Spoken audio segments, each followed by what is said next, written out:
Hello, everyone. Welcome to this session um, where we present reputation-based weighted voting live from DEF CON. So I'm here at the DEF CON venue in Bangkok. Since yesterday, DEF CON is live, a lot of side events going on here this week. A lot of token engineering people, students from our community, and I'm glad to have you all in this call. Welcome, everyone. And thanks for joining this presentation where we share what we have been working on over the past month, actually, some more details on how we build this NFT-based meritocracy at TE Academy and open sourcing a new repository that allows anyone, any community to build own reputation-based weighted voting. So let's dig in. Let me pull up my slides.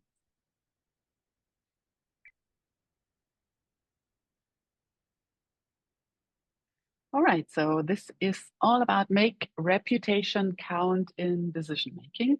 And this is a joint project of Token Engineering Academy and 8 Arms, 9 Brains. And that said, I'd like to welcome Octopus here in the call.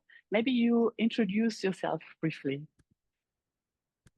Hello, everyone. I'm Octopus. I wear a lot of hats, but today I'm a researcher at 8 Arms, 9 Brains. I've been affiliated with or involved with Token Engineering Academy for almost 4 full years and really benefited from working on the educational materials as both an instructor and a learner. So I'm really excited to talk about some of the work we've done today and how it can benefit communities.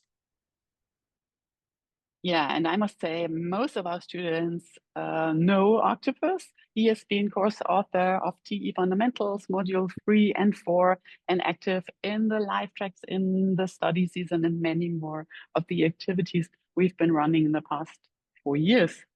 Okay, today we talk about reputation-based weighted voting. And the core idea behind it is that we'd like to make a voter's track record count in decision making, as opposed to, for example, one token, one vote, where you can accumulate voting power due to tokens that you have bought or that are delegated to you. You can, in this case, with reputation-based weighted voting, you accumulate proofs of expertise and achievements as a signal to define the voting weight and decision-making power.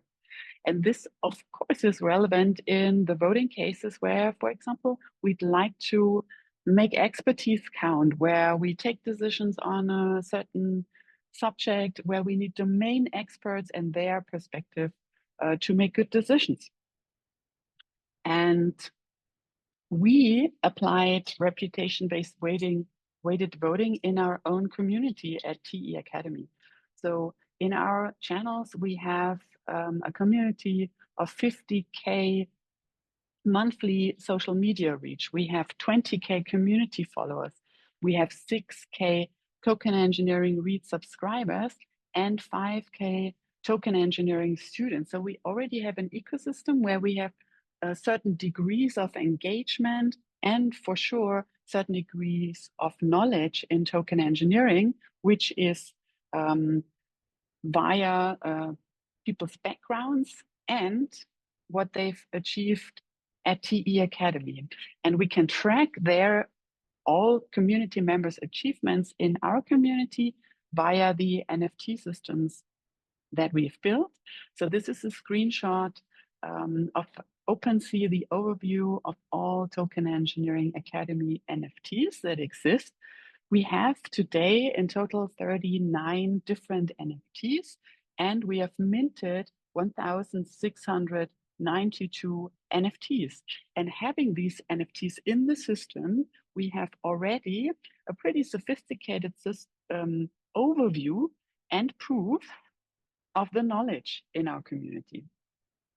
And this knowledge is based on the courses, so the TE Fundamentals courses, the various models, and what we cover in these modules. So the introduction, module 2, the discovery phase, the stakeholder exploration, module 3, turning the mechanisms we defined in human language to math to algorithms, module 4, how to build a model and run simulations, and module 5, token-based governance. So these are different focus areas in token engineering, and students are able to take an exam. In case they pass an exam successfully, they can mint an NFT to prove that they have successfully completed such a module.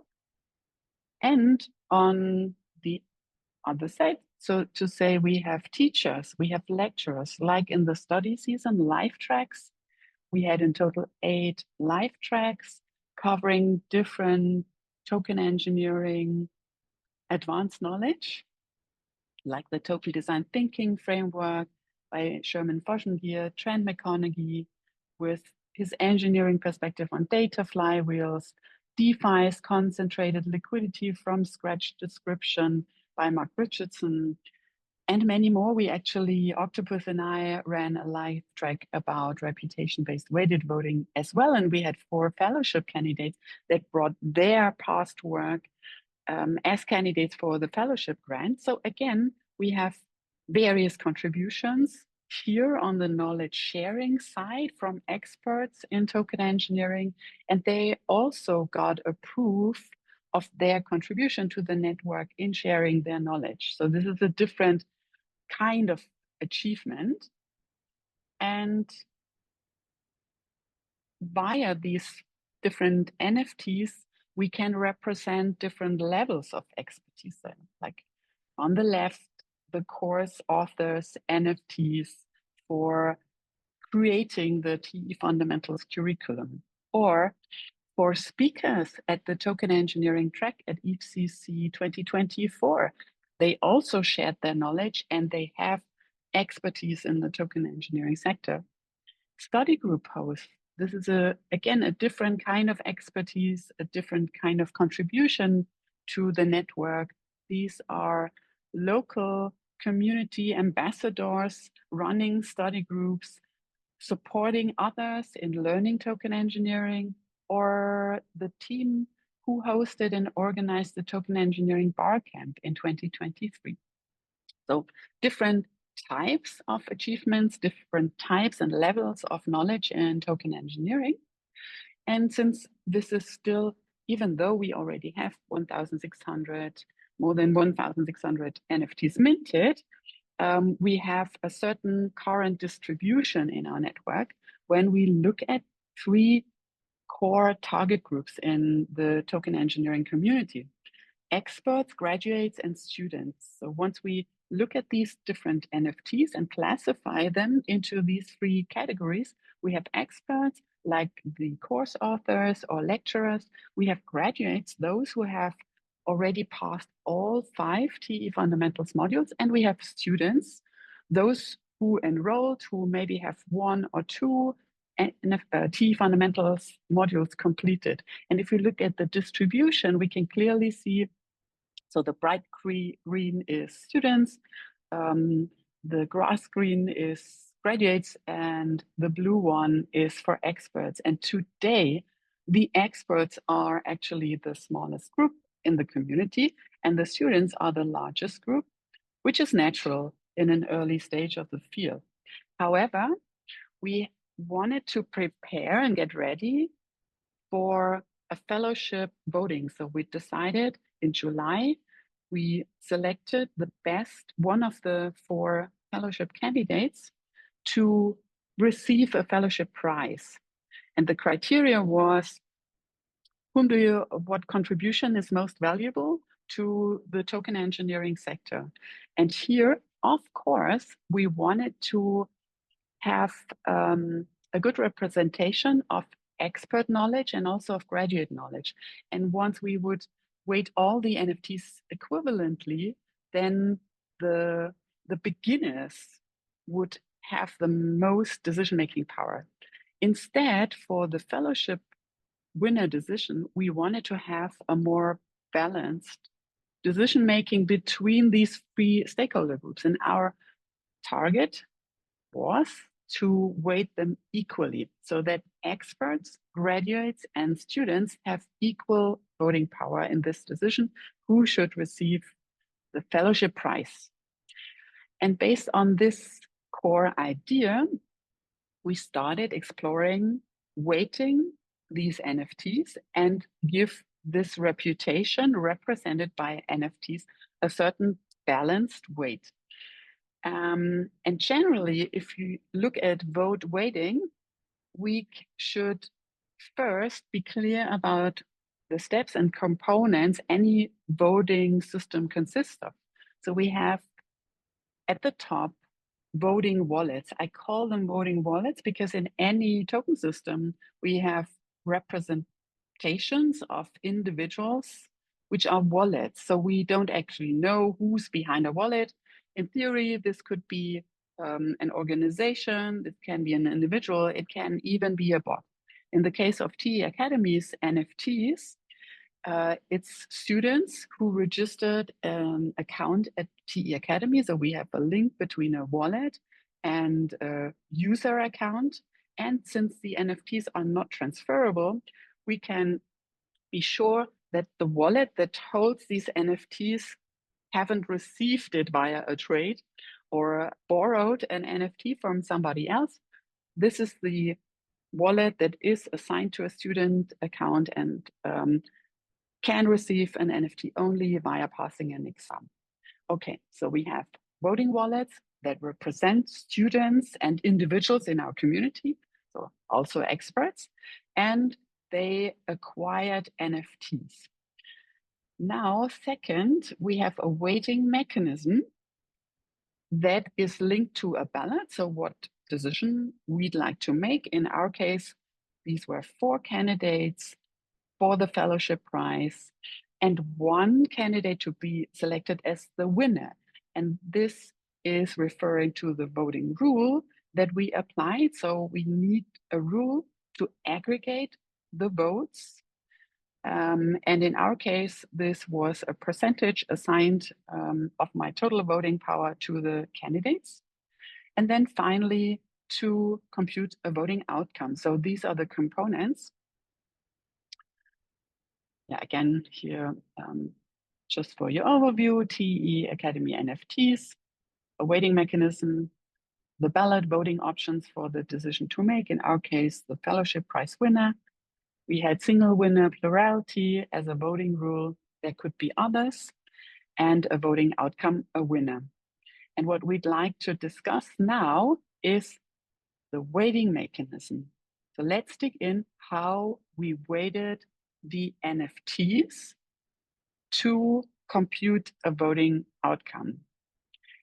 And here I hand over to Octopus, because we not only created a mechanism for TE Academy's purpose, instead we are publishing now and presenting an open source repository that is publicly available.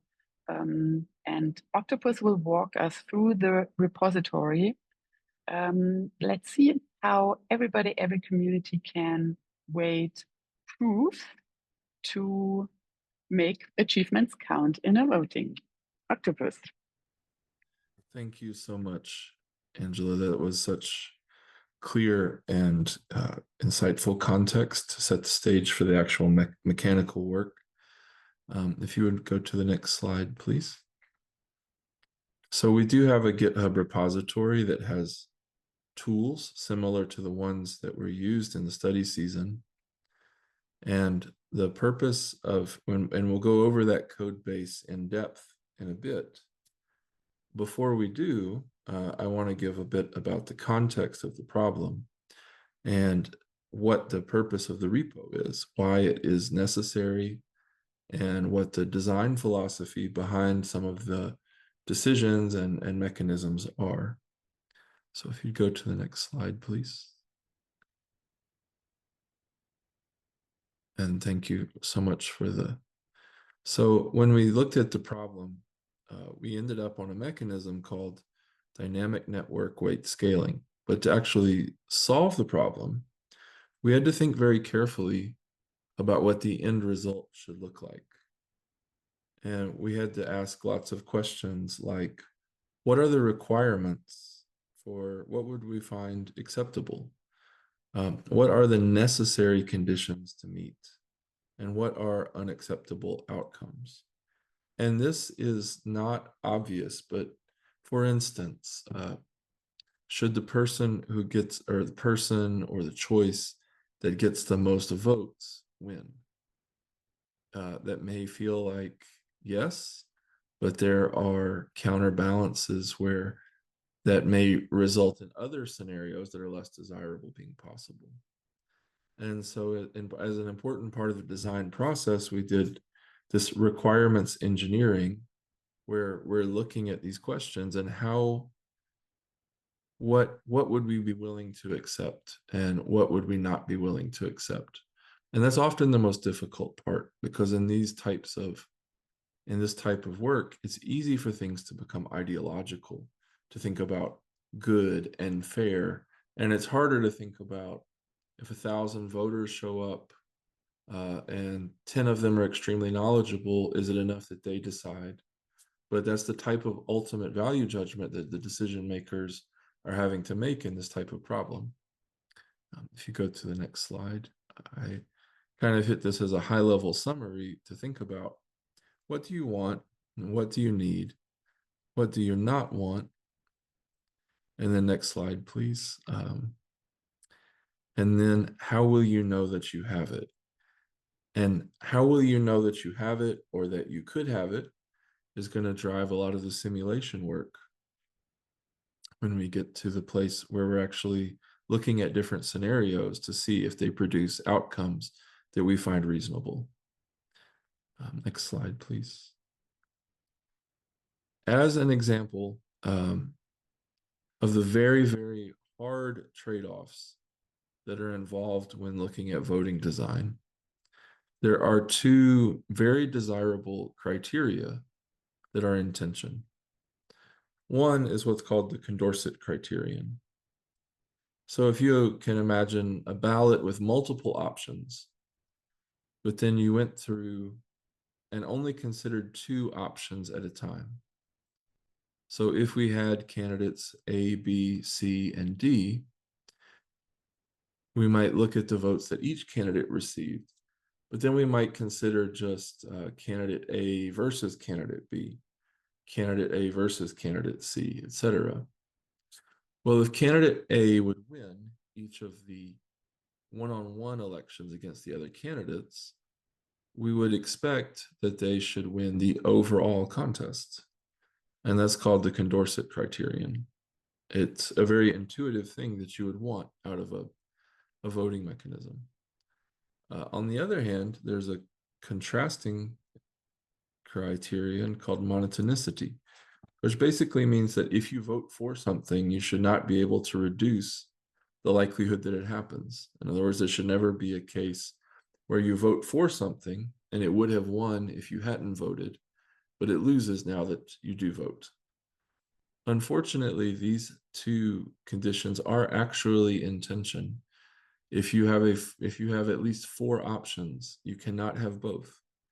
And so right away, we have one of these hard decisions of which one do we value more, or are there certain situations where we would be willing to accept the trade-off of losing one for the other? If you would go to the next slide, please. So our overall goal here is to take the hard math and the hard code that give precise quantifiable results and make it possible to run fast, intuitive experiments and gain insight about what could happen in the different scenarios that we could imagine.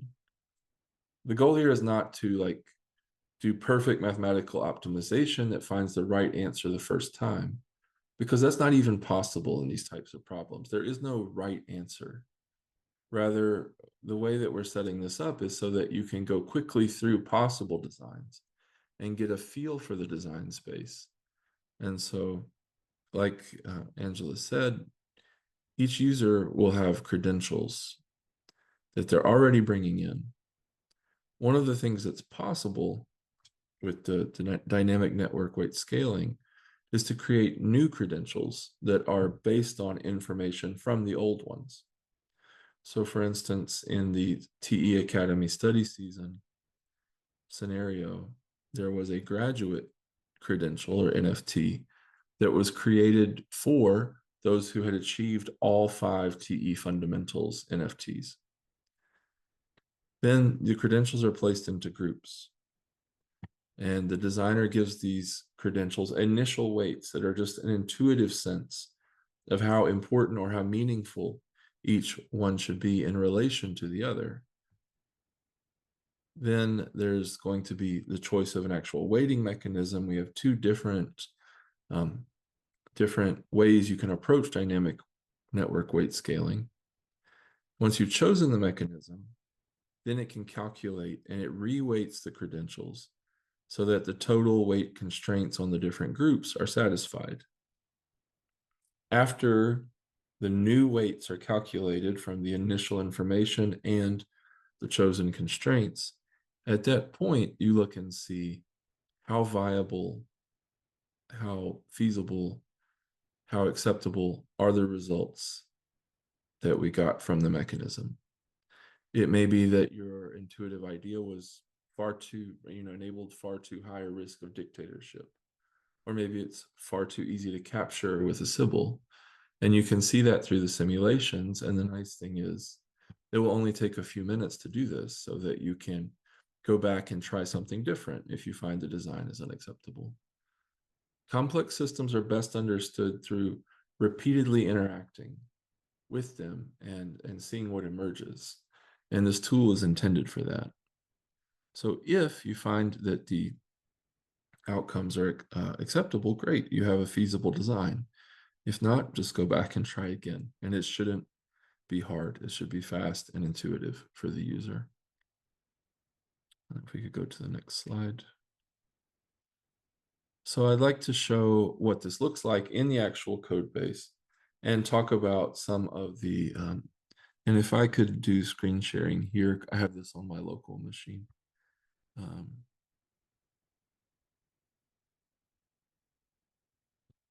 So there's a lot of technical things that went into this of, for instance, creating custom types in Python to enable the data processing. I'm not going to go deep into that in this presentation, but if you're interested in it, you can find that in the reweighting types.py file in mechanisms. I know some of you may be very interested in the more technical aspects of how the engineering actually worked. And so if you are and you want to see the practices that we used here, that's in reweighting types.py. Then there's a lot of code imports. But one of the things that I think is cool that this code base enables is you can create a data file simply in a CSV.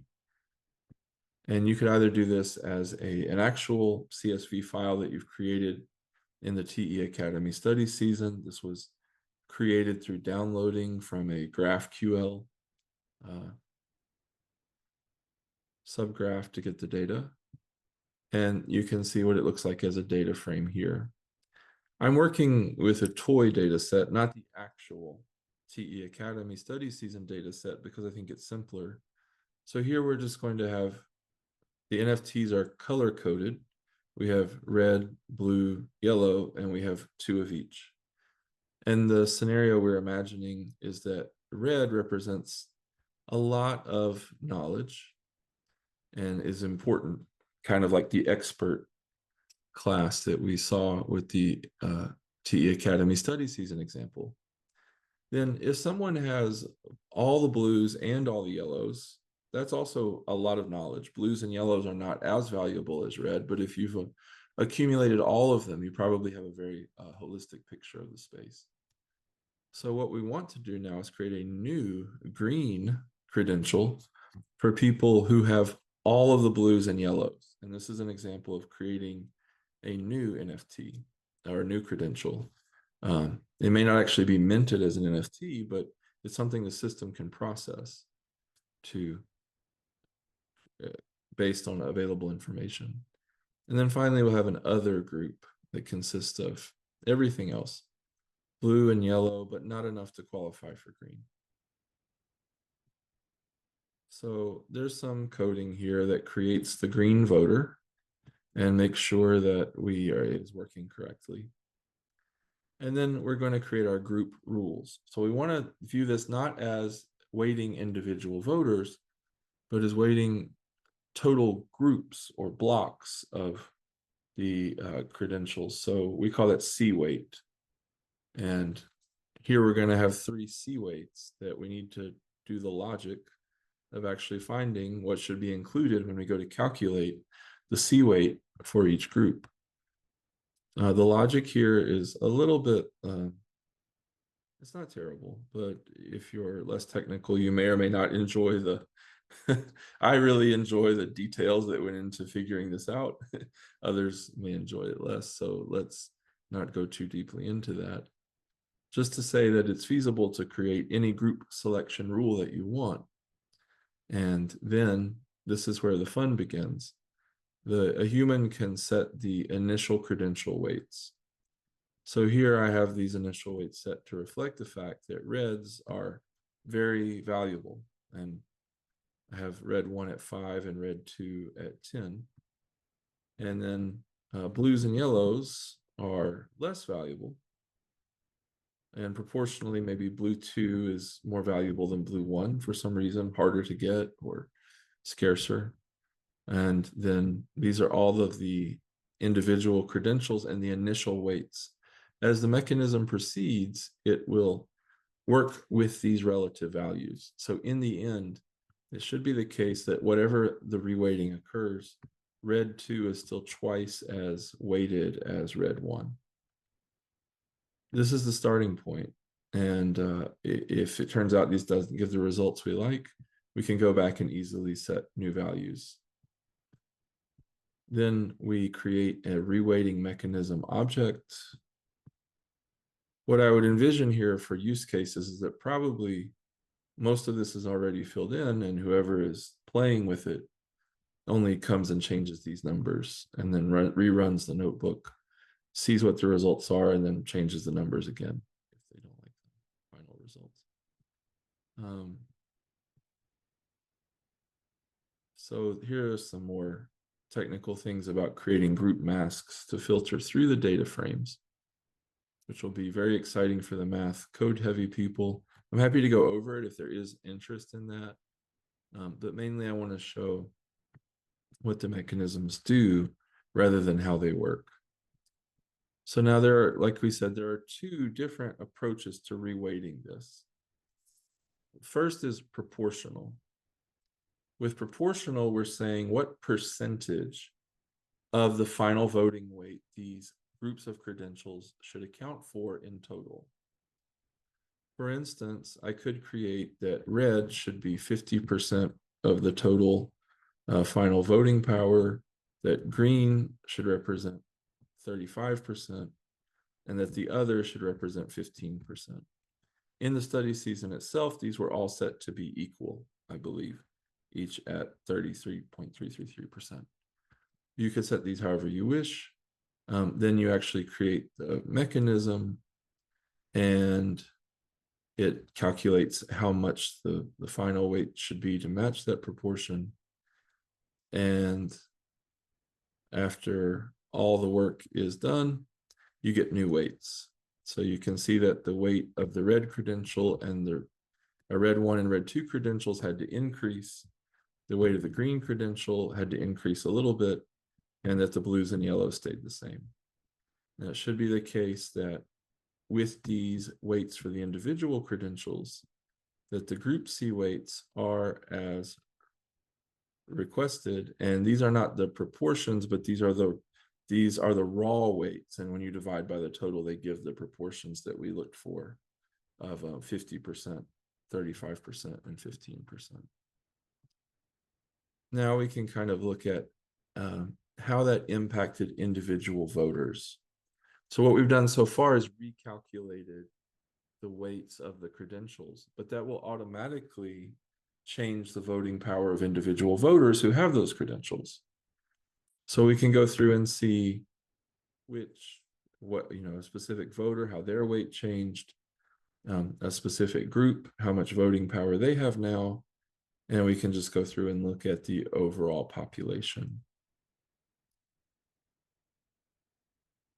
There's going to be more analytics we can do on this in a moment, but all of the analytics will work off of this data that comes from applying this reweighting mechanism to make the weights fit the proportion that the designer had in mind. The other type of constraint that can be used is an ordered weighting mechanism. And here, instead of specifying exact percentages, you specify the relationships between the groups, saying something like red should be at least as much as green, and green should be at least as much as other. So that if the red group already has more power than the others, or more voting weight than the others, we don't need to reweight it. And so you can end up with the two different mechanisms producing the same results, but in certain situations, it's also going to be the case that they'll produce different results. And so this gives a different design option that you can use in terms of thinking about what your community values the most. Do you just want it to be the case that the most knowledgeable block has the most power and that's acceptable? Or do you want it to be that you're actually fine-tuning numerical values? So in an ordered weighting mechanism, it's just about specifying the relationships of what should be greater than what. And it runs through similar type calculations to produce the final results of reweighting. Finally, once the weights have been reset, now you want to look and see if they match, if you find the results to be acceptable, if they match your intuition about how you want things to look.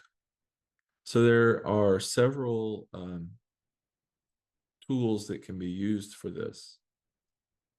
One is in the metrics directory, the metrics module. There are tools for calculating specific things. And in the utils.visualization module, there are tools for visualizing. So for instance, I went back and looked at the proportional, the weights that were calculated through the proportional reweighting mechanism. And you can compare how the individual voters had their votes changed in a side-to-side bar plot here. So you can see that the first and second voters both had their relative voting weights increased, and just gives a visual, intuitive sense of whether or not anyone was increased by too much or too little. And you could, of course, go back on this data and make more precise calculations if you wanted to.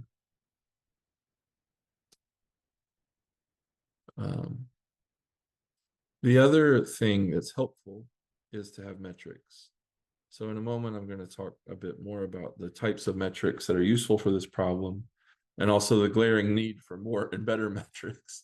If this were like if I'm inviting people to think about research problems, valuable metrics to use for this type of problem is something that it seems to me there's a lot of open room to think about.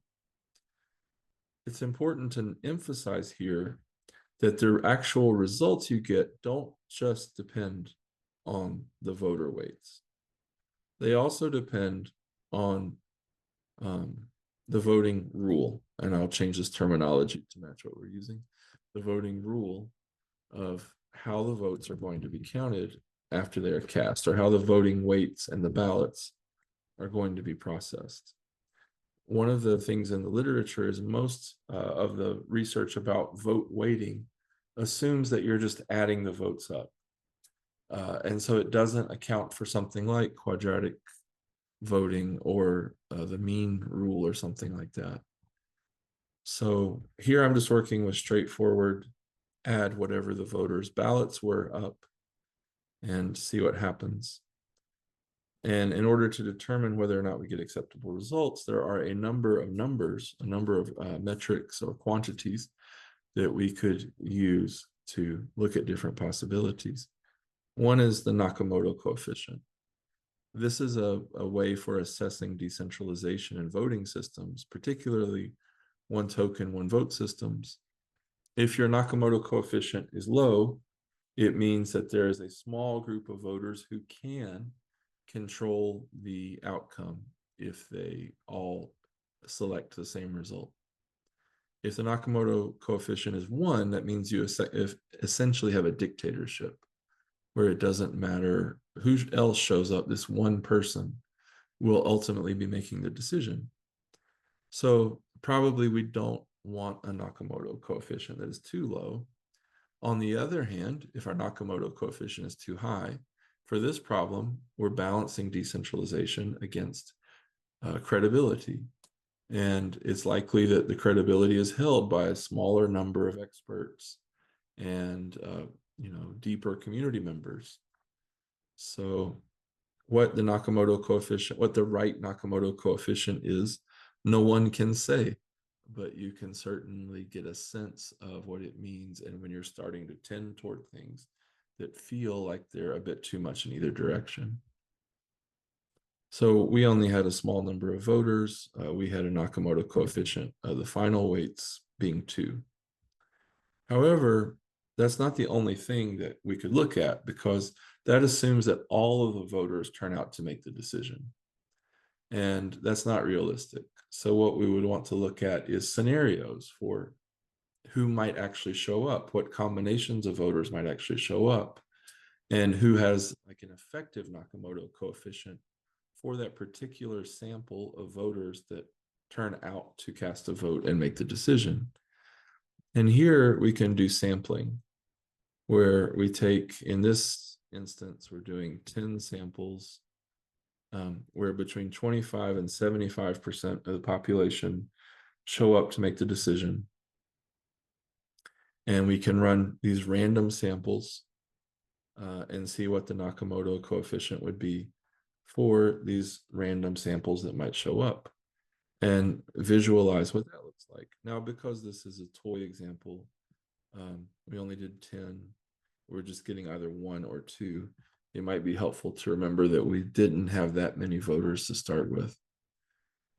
So what we would get in a more realistic scenario is a larger distribution that shows, the likelihood of a larger number of possibilities. And finally, we could do a lot more here. In a moment, we'll talk about other metrics that are useful and other ways to think about how voting power is concentrated. But the purpose here is just to give an overview of potential use cases and proof of concept for these very general tools that have been built around recalculating voting weights with specific design parameters in mind. Does that make sense? Yeah, I wonder if we can stop for a moment and take a look if we have any questions. So feel free to switch on your mic or drop a question to the chat. This was already a lot, and we'll share some additional links in case you want to go over all the mechanisms, and of course also the GitHub repository. So, but in case you want to ask any questions, feel free to do so. All good? And let me say, we will certainly be welcoming people who want to add. If people have ideas for features or other things, I'd be happy to have help with the technical aspects of things. Right. So this repository is open source. Feel free to reach out and come up with new ideas, contributions. All right. Good. Cool. I think we are ready to continue. Awesome. And I'll take about 5 more minutes if that works, and then hand back to you. Okay, great. Could you share the slides again if you're able? Thank you.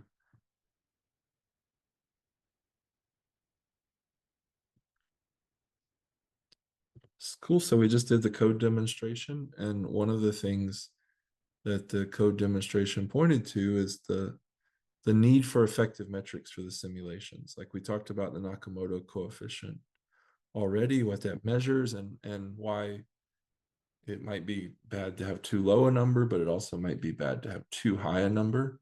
So thinking about an acceptable range. If you would go to the next slide, please. And I created one that I think is fun called the Swifty number.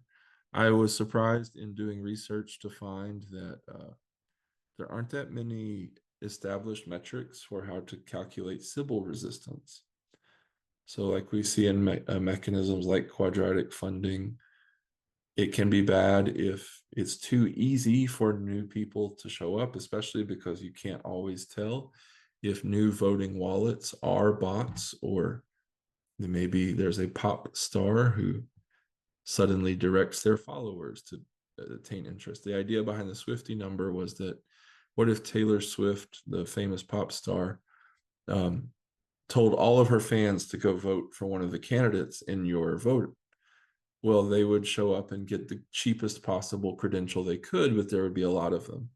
And in some sense, you don't want that type of social hijacking to occur because they're not highly invested or knowledgeable community members. So the Swifty number, which we came up with, asks the question, how many of these minimally qualified voters would it take to show up and change the results of the vote?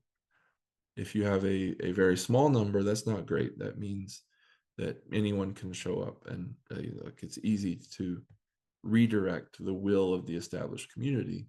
But on the other hand, you can't really tell when a new account shows up what their intentions are. And so if it's absolutely impossible for newcomers to affect the vote, that may or may not be desirable either. I remember, one of the things about this work is it arose out of a learning experience that we had together. And there was a great mechanism called group hug designed by one of the students named Joanne, which could not be affected by any type of Sybil resistance because of the way that votes were partitioned before they were counted. And that was really cool because it gave a level of security in terms of guaranteeing that the final outcome couldn't be hijacked. If we could go to the next slide, please. Okay, we just did a code demonstration, so I might have had that twice. And now, Angela, I hand back to you. Thanks so much for letting me be heard. Yeah, thanks for walking us through this repository. And now let's take a look at how this voting and reweighting the votes in the TE Academy ecosystem turned out when we made this decision on the fellowship prize winner.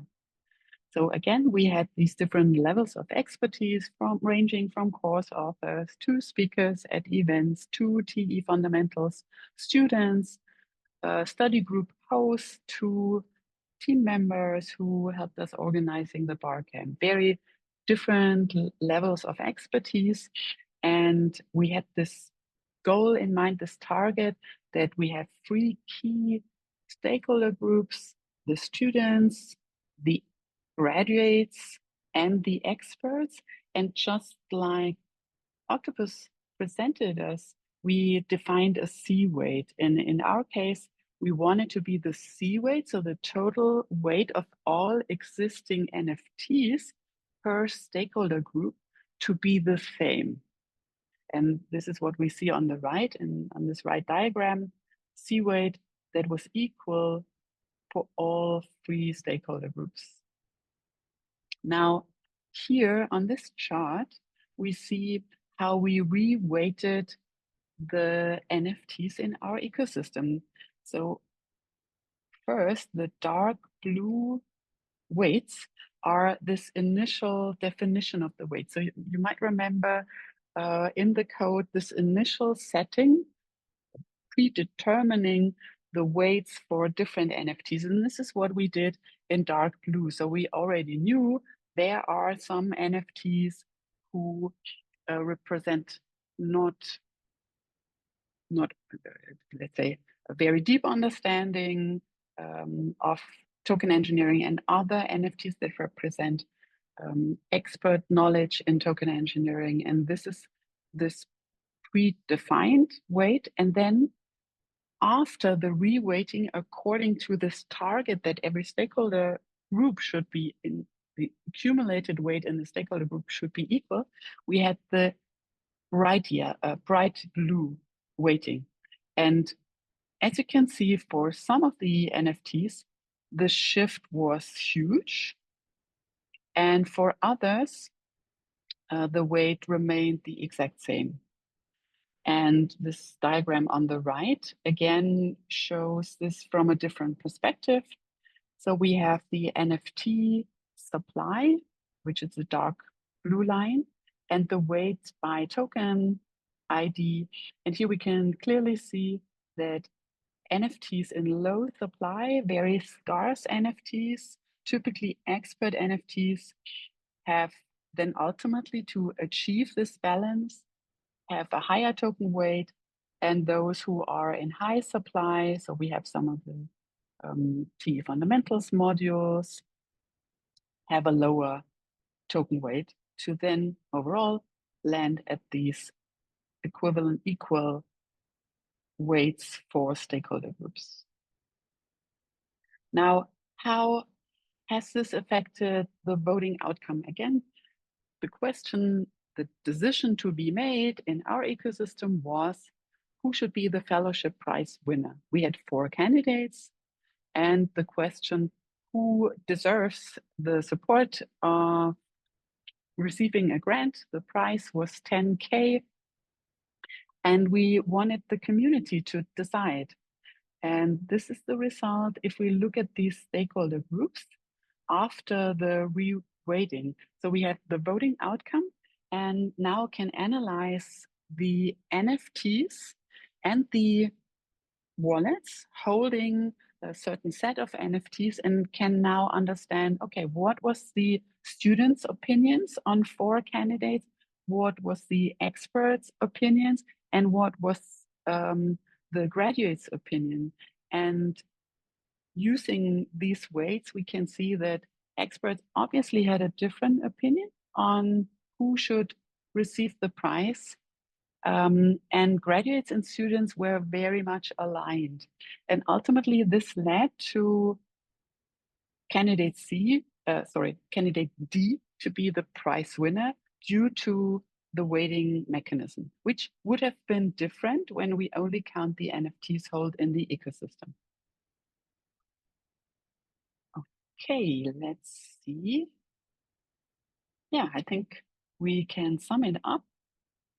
So the steps to design reputation-based weighted voting is think about what's the decision to be made, what's the question,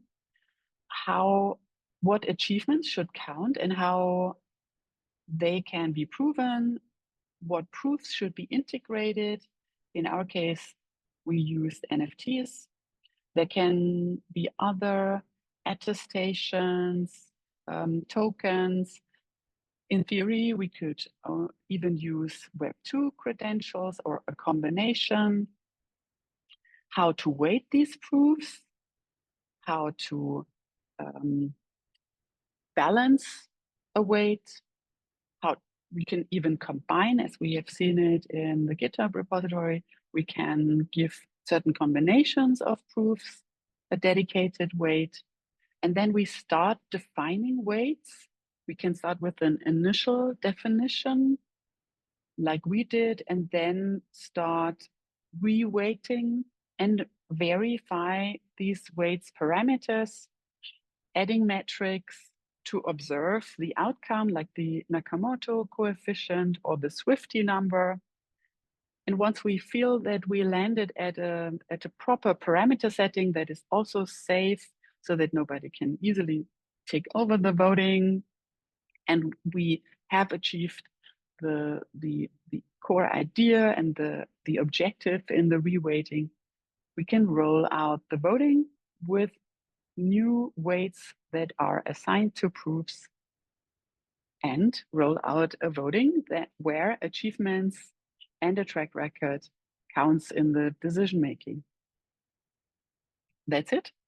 You can contact us and find us at Engineering on Twitter, and Farcaster or 8 Arms, 9 Brains. Always happy. Yeah, just message us if you're planning something similar. If you have questions on the repository, if you have new ideas on reweighting mechanism. And I think we have some minutes left just in case we have questions. I would also, have a... Octopus. Oh, sorry. Arina, just a second. Octopus, Yes, can you yes. drop the link to the repository to the chat as well to make it available? Yes, I will also say there are always new branches rolling out. So what you look at today will probably change before next week. But yeah, I'll be happy to drop the link. Cool, thanks. Arina. I wanted to ask if you, hello. First, I mean, thank you for the presentation. It was really interesting. I wanted to ask if you can have if you have a comparison to earlier voting, if the motivation of the actors somehow changed when they knew that they had, like, that their vote had a lower or higher weight. Actually, this is pretty interesting to see, because we discussed, so the whole study season, LifeTrack 4, was dedicated to designing this reweighting system from scratch.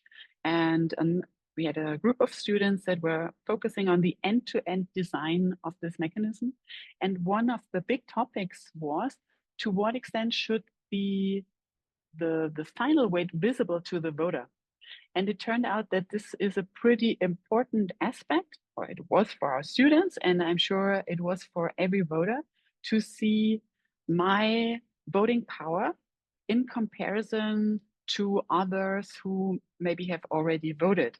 Because this is like, it gives you an impression on the final impact you yourself have on the voting outcome. Now, one could assume that the moment you find out that you have very little voting power, you are demotivated. And the moment you find out you have very high voting power, this is an additional motivation to go to vote. We didn't collect data on that. I mean, in our case, you only saw it once you were voting already, so we didn't publish it beforehand. So though there was no way to gain insights on your voting power other than voting. And maybe this is the key, right? So direct people to the voting, then they see their voting weight. Of course, sometimes it might be more or less than expected. And this can, in theory, have an effect on the voter motivation. We don't have any clear data. What we definitely can confirm is that voters are interested to know their voting power. And it's definitely an additional motivation to take part in this decision-making, to gain an understanding, where am I in terms of decision-making power, and how does this relate to all other community members' voting power? Thank you. I think it's really interesting. I mean, it's like, especially also as a social experiment, when we see that the voting might not actually in the current system like work as like for the expert voices as much as would be favorable.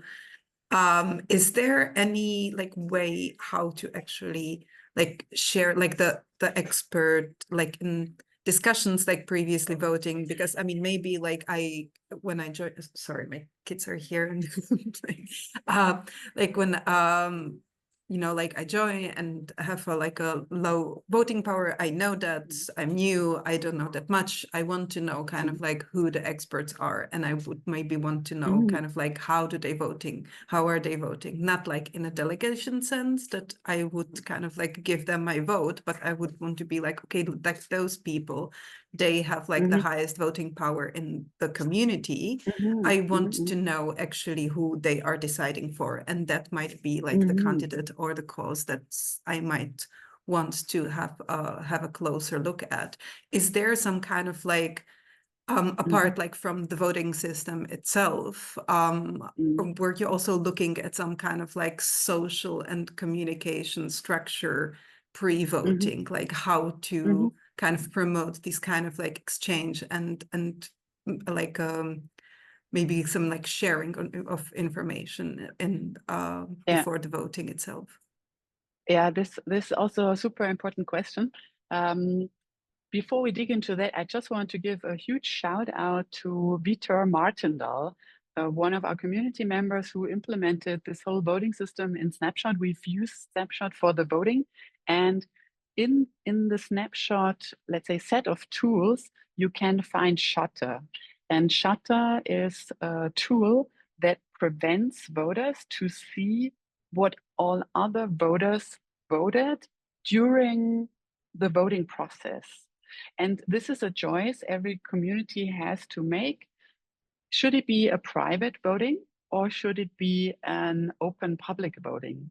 And this refers to your question, Irina, because I think it's a very important decision to make. And we also, well, we discussed what would be the most viable route for us.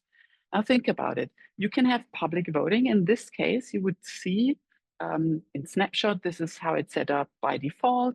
And of course, in any other voting tool, you can design it as based on the requirements you have. In Snapshot, you see once a voting is cast, you can see the voting weight of this wallet. And some people have an ENS domain assigned to this wallet, so you could even identify an ID, a Twitter account, or even a person. And then you see this person, this vote, and the weight. And this way you can get exactly the information you're pointing to. Who are the experts? High voting weight. And what was their choice in the voting? And this is a piece of information that might inform the total community. However, I would say in many decisions, the beauty or the actual why do we vote, we'd like to provide the community to signal their preference and aggregate this variety of preferences in one single outcome. And the question is, if you want to come to a consensus via a discussion where it's good that people inform each other about their choice and take a look at what others do and even make recommendations, then it's probably, the question is if voting is then the right tool, because what's the strength of a voting is that you have anonymity, that you avoid groupthink, that you try to land a result where it's not the opinion leaders who are like actually make their choice and all others follow. In a voting, the strength is that you can aggregate very different opinions, if you like, in a private fashion, so that everybody can vote according to true preferences. And that might be, let's say, distorted if you have a public voting. Because, I mean, in crypto land, we have a lot of opinion making, leadership, evangelism, and a public voting. In our case, we decided to use Shutter to have a private voting to make,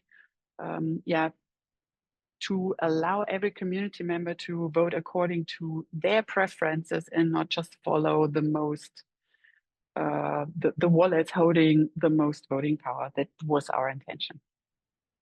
I hope this makes sense. Yeah, absolutely. I think like it's will be also, I think, in the future a bit difficult to find a balance between that, because there is also like a difference between someone who's like very loud on social media and someone who actually does have the credential and the knowledge of the system. Because what I see in DAOs is also that what holds people from voting is actually that they feel like, oh, I don't like have the time to kind of like dive in deep. So then they kind of like vote just like quite random, that they kind of like just, you know, like quickly run through something and they're like, oh, okay, like by gut feeling, this sounds the best. So they cast a vote without actually studying the matter, or they actually don't vote at all because they're like, yeah, I really don't know how to decide on it. So this kind of so I think like generally to have some kind of possibility, like not to make the vote kind of like, oh, they voted like this, so I'm going to do that too, but more kind of like to be able to have some kind of like, okay, this is actually a person I trust. Me personally, it's not kind of like official delegation, but I like know this person like is usually kind of aligned with me, so I'm gonna like do what they recommend. So it can also kind of like higher up the voting motivation to know kind of like what the expert opinion is, and the expert opinion like in the best case would also vary, that it wouldn't be just kind of like, oh, all the experts are just for this matter, so that they would do that. Yeah. But yeah, like generally, I think like the voter motivation, it gets like often stuck on this kind of like not enough deep knowledge of the subject matter, and then it's kind of like, oh, then I better not know it at all. But yeah, it's a difficult question altogether. But I really like the weighted vote mechanism. It really makes sense to kind of like push forward the expert opinions. Right. And I must say there's a lot, I mean, here at DEF CON, I had a lot of conversations on how to solve this problem on voter fatigue, also on this question of expertise in the voting. How can we make sure that we really build on informed decision-making? I think these are really tough nuts to crack. I'm happy to see that a lot of DAOs and researchers are working on these problems. And I'm sure we'll see a lot of very interesting solutions in the upcoming month. And yeah, hopefully a reputation-based weighted voting is one of them, or points in a direction. Check out the repository. The room is getting crowded now. Thanks for joining, everyone.